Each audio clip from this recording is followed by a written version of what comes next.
नमस्कार, सुबह की बड़ी खबर देख रहे हैं आप। आपके साथ मैं हूं ललित प्रजापति। शुरुआत करेंगे बारिश से बिगड़े हालात को लेकर।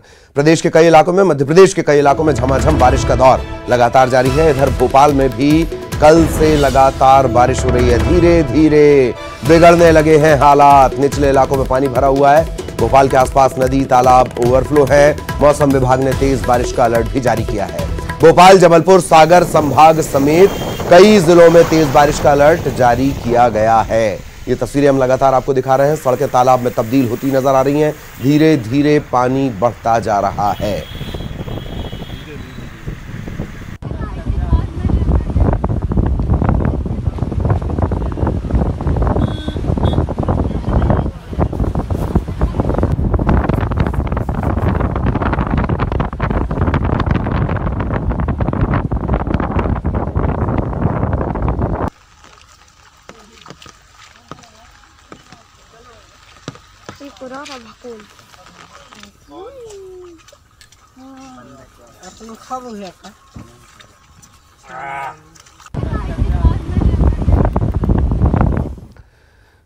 और अब खबर सागर से मिल रही है। टापू पर फंसे 6 लोगों का रेस्क्यू किया गया है। एसडीआरएफ की टीम ने रेस्क्यू कर इन सभी को सुरक्षित निकाला है।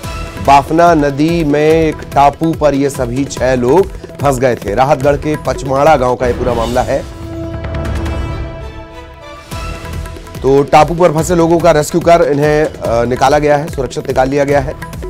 एसडीआरएफ की टीम ने रेस्क्यू कर सुरक्षित निकाला है। ये 6 लोग टापू पर फंस गए थे और बाफना नदी है, बाफना नदी उफान पर है। लगातार बारिश का सिलसिला चल रहा है। तस्वीरें ये देख रहे हैं आप। बाफना नदी में टापू पर ये सभी फंस गए थे। अचानक नदी का जलस्तर बढ़ा।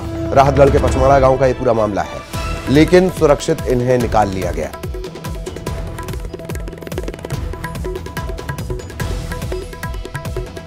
मौसम विभाग के अलर्ट के बाद एसडीआरएफ की टीमें लगातार हर जगह अलर्ट है और एनडीआरएफ को भी अलर्ट पर रहने के लिए कहा गया है। तो एसडीआरएफ की टीम ने यह रेस्क्यू किया और टापू पर फंसे 6 लोगों को सुरक्षित निकाल लिया गया।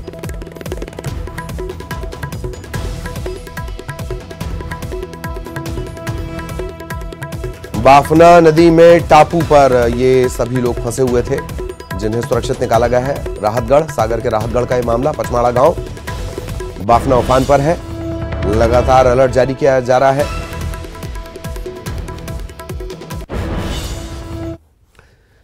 खबर हरदा से मिल रही है। बीच नदी में एक युवक फंस गया है। टिमरन नदी में पानी के बीच इरफान नाम का एक युवक फंसा है। तेज बारिश के चलते उफान पर है नदी। किनारे बने चबूतरे पर रात से 2 व्यक्ति फंसे थे। एक व्यक्ति सुबह तैरकर पार हो गया, लेकिन दूसरा युवक अभी भी चबूतरे पर बैठा हुआ है। चबूतरे पर प्रशासन की तरफ से अब तक किसी तरह का कोई राहत और बचाव कार्य नहीं शुरू किया गया है। टिमरनी थाना इलाके का ये मामला है। चारों तरफ पानी ही पानी और जो एक चबूतरा नजर आया उस पर इरफान अभी बैठा हुआ है। बताया जा रहा है कि 2 लोग फंसे हुए थे, लेकिन एक व्यक्ति तैरकर बाहर आ गया, जबकि जो दूसरा व्यक्ति है यानी इरफान, वो बाहर नहीं आया है। अब तक राहत और बचाव कार्य शुरू नहीं किया गया है।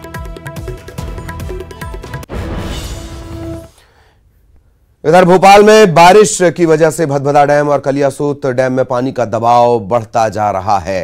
हालांकि फिलहाल भदभदा डैम का 1 गेट और कलियासोत के 3 गेट खोले गए हैं।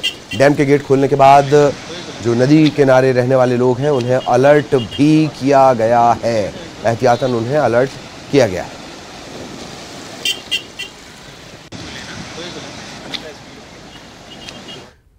छत्तीसगढ़ की बात करेंगे। जांजगीर चांपा में भी बारिश मानो कहर बन गई हो। कंजी नाले पर जो पुल बना हुआ था वो बह गया है।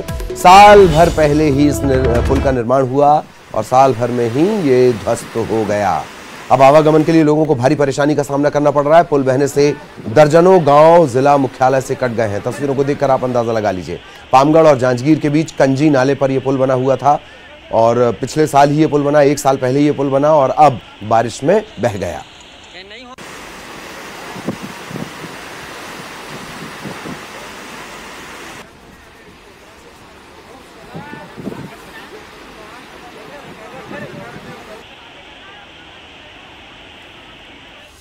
धमतरी की बात करेंगे। धमतरी में मुरमसिल्ली बांध से 5000 क्यूसेक पानी डिस्चार्ज किया जा रहा है, निकाला जा रहा है। इधर धमतरी का ही गंगरेल बांध, यहां 91% से ज्यादा ये भर चुका है और हो सकता है कि आज गंगरेल बांध के गेट खोलने की नौबत आए। ये जो तस्वीरें आप देख रहे हैं, माडमसिल्ली या मुरमसिल्ली बांध जिसे कहा जाता है, वहां की तस्वीरें हैं। हालांकि अच्छी बात यह है कि धमतरी में अभी 3 दिन बाद थोड़ी राहत मिली है और बारिश थमी है।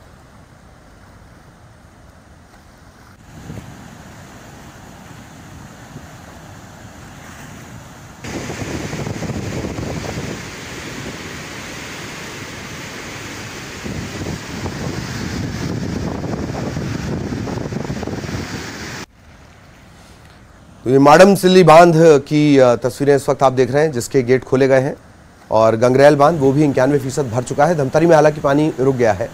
माडमसिल्ली बांध, जिसे माडमसिल्ली मुरमसिल्ली बांध भी कहा जाता है, अंग्रेजों के जमाने का ऑटोमेटेड सिस्टम इसमें काम करता है। खबर रायपुर से। कलेक्टर एसपी के साथ सीएम भूपेश बघेल ने एक बैठक की और वीडियो कॉन्फ्रेंसिंग के जरिए बैठक हुई है। राज्य में जिस तरीके की स्थितियां लगातार पानी के चलते बनी है, बारिश के चलते बनी है, बाढ़ के हालात कई जिलों में बन चुके हैं, इसकी समीक्षा मुख्यमंत्री ने की है। मुख्य सचिव आरपी मंडल इस बैठक में मौजूद रहे। डीजीपी डीएम अवस्थी और तमाम जो वरिष्ठ अधिकारी हैं वो मौजूद रहे। प्रभावितों को तत्काल राहत पहुंचाने के निर्देश सीएम भूपेश बघेल ने दिए हैं। 219 राहत कैंप संचालित किए जा रहे हैं। इसके अलावा बाढ़ की स्थिति भी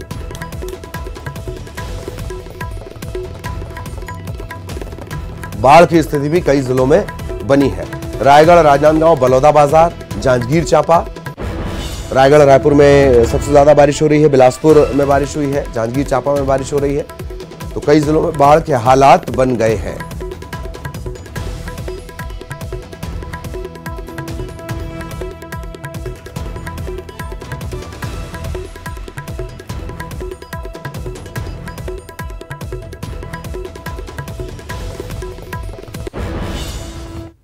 तो लगातार जारी बारिश के चलते किस तरीके की स्थितियां बनी हैं, अलग अलग जगहों की जो तस्वीरें आ रही हैं, परेशान करने वाली ये तस्वीरें। तरबतर सा छत्तीसगढ़ नजर आ रहा है। रायपुर, रायगढ़, जशपुर, बालोद, गरियाबंद और कोरबा की ये तस्वीरें हैं। लगातार बारिश के चलते ये स्थितियां बनी हैं। लोगों के घरों में पानी घुसने की खबर है। नदी नाले उफान पर है। कई गांवों का जिला मुख्यालय से संपर्क टूटा हुआ है। रायपुर, रायगढ़, जशपुर, बालोद, गरियाबंद, कोरबा, यहाँ की ये तस्वीरें हैं। छत्तीसगढ़ मानो तरबतर हो चला है। जहां जहां जरूरी है वहां राहत और बचाव कार्य भी शुरू हो चुका है। राजधानी रायपुर के हाल भी खराब हैं। बारिश के चलते पूरे छत्तीसगढ़ में आफत की स्थिति बनती जा रही है। तरबतर छत्तीसगढ़, इसी वजह से हम बोल रहे हैं। अलग अलग तस्वीरें अब ये देखिए। कवर्धा, बेमेतरा, बलौदाबाजार, जांजगीर चांपा, दुर्ग और धमतरी की तस्वीरें। धमतरी में बांध का पानी छोड़ा गया है। बलौदाबाजार में पुल पर से पानी होने के बावजूद लोग लापरवाही बरत रहे हैं। बेमेतरा की तस्वीर आप देख रहे हैं। दुर्ग, जांजगीर चांपा और कवर्धा।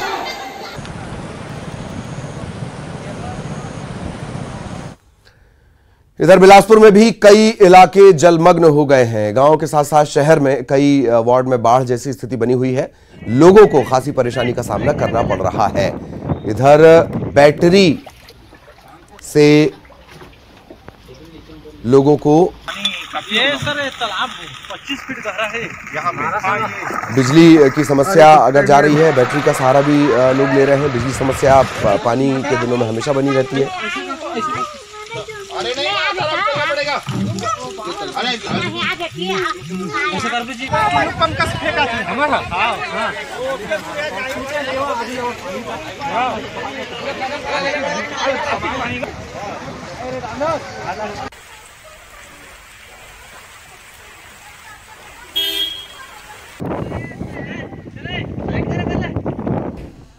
और चलिए अब रायगढ़ की तस्वीरें आपको दिखाते हैं। भारी बारिश के बाद किस तरीके की स्थिति। बिलासपुर की तस्वीरें आपने बिलासपुर की तस्वीरें भी कमोबेश इसी तरह की। रायगढ़ में भी भारी बारिश के चलते हालात धीरे धीरे बिगड़ने लगे हैं। हालांकि जहां जरूरी है वहां राहत और बचाव कार्य किया जा रहा है। निचली बस्तियां ये हैं जो जलमग्न हो गई हैं। ये तस्वीर इस वक्त आप देख रहे हैं। लोग किसी तरह अपने ज़रूरत का सामान लेकर जो ऊंचे इलाके हैं वहां पर जा रहे हैं और जगह जगह जो बांध हैं वो भर चुके हैं। कई जगह क्षमता तक बांध भर चुके हैं, तकरीबन 90% क्षमता तक बांध भरे हुए हैं और यही वजह है कि पानी भी छोड़ा जा रहा है। राहत और बचाव कार्य लगातार जारी है। एसडीआरएफ अलर्ट पर है। एसडीआरएफ को मौके पर तैनात किया गया है और एनडीआरएफ को अलर्ट पर रखा गया है। रायगढ़ में 30 से ज्यादा गांव कैलो मांड कुरकुट ये जो नदियां हैं ये उफान पर हैं।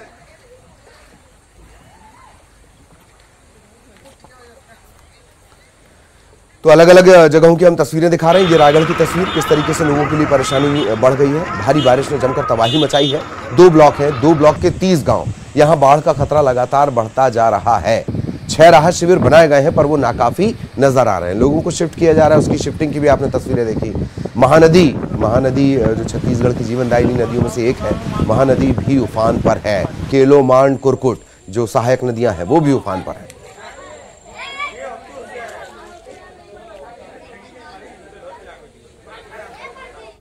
तो छत्तीसगढ़ और मध्य प्रदेश दोनों ही जगहों पर पानी और अब परेशानी बन चुका है पानी। सहयोगी अनुराग हमारे साथ जुड़े हुए हैं भोपाल से, इसके अलावा युगल हमारे साथ जुड़े हुए हैं रायपुर से। दोनों से हम अपडेट लेंगे। अनुराग, पहले मैं आपके पास आना चाहूंगा।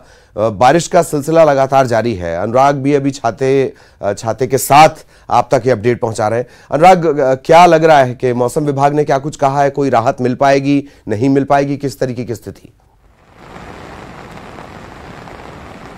ललित, सबसे पहले मैं आपको भोपाल की तस्वीरें दिखाना चाहूंगा। ऊपर यदि आप आसमान की तरफ देखेंगे तो जिस तरीके से घने बादल छाए हुए हैं और जिस तरीके से झमाझम बारिश हो रही है वो इस बात को बताने के लिए काफी है कि राजधानी भोपाल का हाल किस तरीके का है। और सबसे बड़ी बात है कि राजधानी का जो बड़ा तालाब है उसमें पानी ओवरफ्लो होने के कारण ये भदभदा डैम का जो गेट है वो खोले गए। 5 गेट ये खोले गए। सुबह से ये गेट इसी तरीके से पानी छोड़ने का काम कर रहे हैं और इन पानी के बहाव को देखकर भी आप इस बात का अंदाजा लगा सकते हैं कि कितना पानी राजधानी के अंदर गिरा है, बड़े तालाब में कितना पानी भरा है और जिसके कारण ये गेट खुले।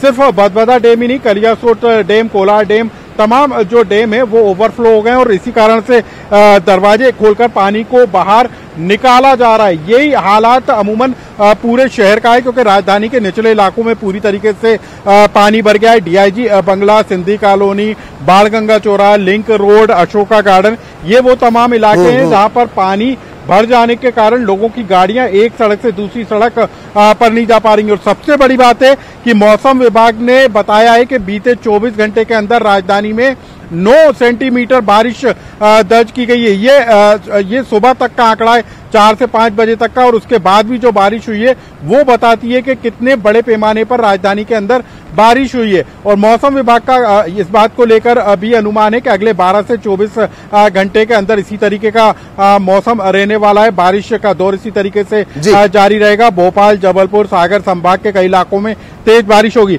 एक और मैं आपको बात बता दूं कि यहाँ पर डैम पर जो लोग सुबह सुबह आने की कोशिश करते हैं उनको रोकने के लिए भी एसडीआरएफ, एनडीआरएफ की टीम लगाई गई है, पुलिस बल को भी लगाया गया है। यहाँ पर किस तरह की व्यवस्था है? क्या लोग आ रहे हैं यहाँ पर? लोग तो रात से भी आ रहे हैं, सुबह भी आए, लेकिन हम लोग पुलिस में हैं जो लगे हुए हैं यहाँ पे, वो किसी को अंदर नहीं आने दे रहे। वहाँ बैरिकेडिंग की हुई है। तो बिल्कुल डैम के बाहर बैरिकेडिंग की गई है ताकि लोग जो बारिश होने के बाद इन इलाकों में पहुंचते हैं और वो कई बार जानलेवा और खतरनाक हो जाता है। इसी कारण से जगह जगह पर पुलिस बल को तैनात किया गया है। एसडीआरएफ, एनडीआरएफ, आप देख सकते हैं यहाँ पर नीचे जहां हम खड़े हुए थे अब पानी का फ्लो यहाँ तक आने लगा। इतनी तेजी के साथ पानी का बहाव है और यही हाल पूरे राजधानी के हैं क्योंकि कल शाम से इसी तरीके से बारिश हो रही है। ललित, बिल्कुल, भदभदा का पानी छोड़ा जा रहा है, भदभदा से पानी छोड़ा जा रहा है। किन किन इलाकों में वो जाएगा, किस तरीके की स्थितियां बनेंगी? पिछली बार भी कुछ हादसे देखने को मिले, इसे लेकर अनुराग अगला सवाल रहेगा। युगल रायपुर से हमारे साथ जुड़े हुए हैं। युगल, ये शुक्र है कि शायद थोड़ी सी राहत मिली है, वरना रायपुर में ही नौकायन का आनंद मिलने लगता है, ऐसा लग रहा था। फिलहाल क्या स्थिति पूरे छत्तीसगढ़ को लेकर मौसम विभाग क्या कह रहा है? युगल। जी देखिए ललित, जिस तरह से छत्तीसगढ़ में भारी बारिश हुई है और बीते 7 घंटे में 17 जिले हैं, 73 ऐसे जो स्थान है जहां हैवी रेनफॉल हुआ है, उसकी वजह से नदी नाले पूरी तरह से उफान पर है और अपनी सवाब पर है। नदी नाले के जो रौद्र रूप देखने को मिल रहा है, कवर्धा से लेकर के रायगढ़ तक और तमाम जो जगह हैं, हम दक्षिण बस्तर को छोड़ दे तो बाकी जो छत्तीसगढ़ है, समूचा छत्तीसगढ़ पूरी तरह बाढ़ के आगोश में है। और जहां पर अगर हम रायगढ़ की बात करें तो वहां पर 30 ऐसे गांव हैं जो पूरी तरह से डुबान की स्थिति में हैं और वहां जो है राहत शिविर लगाए गए हैं। कमोबेश बिलासपुर में भी यही हाल है। जांजगीर के हालात इस तरह से थे कि वहां पर सड़कों पर भी नाव चलाना पड़ा है। कई गांव हैं जो पूरी तरह से डूब गया है और यहाँ पर भ्रष्टाचार भी की जो पोल खुली है वो भी खुली है। पुल बारिश की वजह से ढह गया है। तो कुल मिलाकर कहा जा सकता है कि छत्तीसगढ़ में जो 60 घंटे से जो बारिश हुई है वो 17% अभी तक हैवी रेनफॉल जो है वो दर्ज किया गया है। अभी तक पूरे छत्तीसगढ़ में 1052 मिलीमीटर जो है बारिश हो चुकी है। और जिस तरह से मौसम विभाग ने अनुमान जो जारी किया है, अभी भी सरगुजा बिलासपुर संभाग में भारी बारिश की चेतावनी जारी की गई है। हालांकि राजधानी में मौसम खुल गया है, लेकिन राजधानी में भी 48 घंटे से जब लगातार बारिश हुई तो यहाँ पर निगम के सभी तमाम दावों की पोल खुल गई। सिविल लाइन से लेकर के जल बिहार कॉलोनी, तमाम ऐसे जो निचली बस्तियां थी वहां पर जो है पानी का भराव हो गया। यहां तक के वीआईपी जो विधानसभा मार्ग है जिसको डाइवर्ट करना पड़ा, लोग वहां पर जो है सड़कों पर लगभग 3 से 4 फीट का ऊपर जो है पानी भर गया था। लोग वहां पर मत्स्य याखेट भी करने लगे थे। तो यहां पर स्थिति ये थी कि अगर बारिश 2-4 घंटे और होते तो यहाँ पे भी स्थिति ये हो जाती कि सड़कों पर नाव चलाना पड़ सकता था। लेकिन जिस तरह से अभी जो इंद्रदेव यहाँ पर प्रसन्न है, छत्तीसगढ़ में बारिश अच्छी हो रही है, किसान के चेहरे खुल रहे हैं, लेकिन अब व्यवसायी की कलाई खुल रही है। और एसडीआरएफ एनडीआरएफ की टीम को जो नदी नाले के जो तट पर है वहां पर चलिए वक्त की थोड़ी कमी है। अनुराग के पास जाना भी बहुत जरूरी है। अनुराग, बहुत शॉर्ट में किन किन इलाकों भदभदा का पानी छोड़ा जा रहा है, कहां अलर्ट की जरूरत है? पिछले बार कुछ अप्रिय हादसे हो गए थे, बहुत शॉर्ट में प्लीज।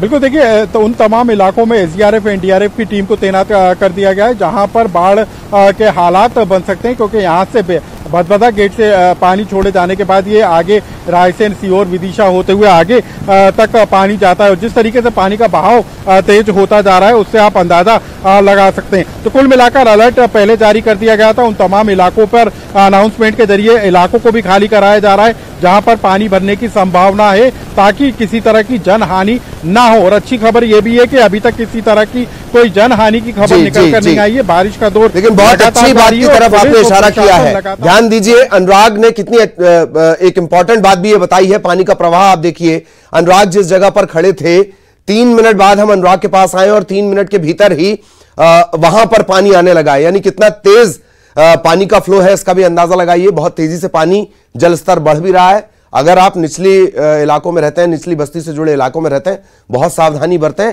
और कम से कम सेल्फी के फेर में बिल्कुल ना पड़े। बहुत बहुत शुक्रिया अनुराग आपका। सुरक्षित रहें, सतर्क। और ब्रेक के बाद मिल रहा है बड़ा अपडेट सीएम शिवराज के दौरे से जुड़ा हुआ। बिग ब्रेकिंग, सीएम शिवराज का आज का दौरा रद्द हो गया है। मौसम बेहद खराब होता जा रहा है। खराब मौसम के चलते उनका दौरा रद्द हुआ। सीहोर, रायसेन, सागर में तेज बारिश है, यही वजह है कि वो अब वहां नहीं जा पाएंगे सीएम शिवराज। उनका दौरा रद्द हो गया है। अब भोपाल से ही वो खराब फसलों की समीक्षा करेंगे। सुबह 10 बजे कमिश्नर आईजी के अलावा जो वरिष्ठ अधिकारी हैं उनके साथ वो वीडियो कॉन्फ्रेंसिंग के जरिए जुड़ेंगे। प्रदेश में अतिवृष्टि, बाढ़ के चलते जो हालात बने हैं, भारी बारिश के चलते जो हालात बने हैं, उसकी समीक्षा करेंगे मुख्यमंत्री शिवराज सिंह चौहान।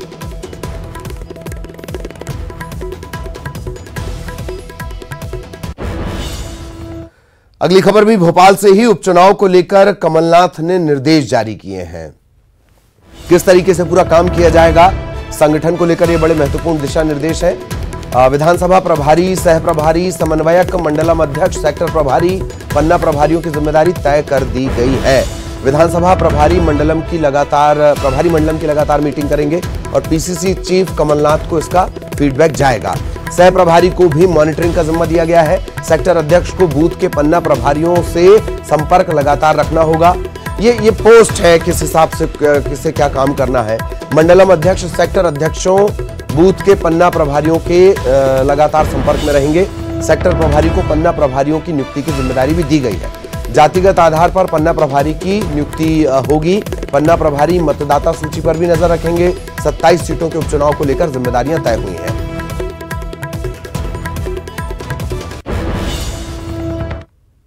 चुनाव के लिए एक बहुत ही व्यापक रूप से और बहुत ही काम के बंटवारे के रूप में दायित्व सौंपा है।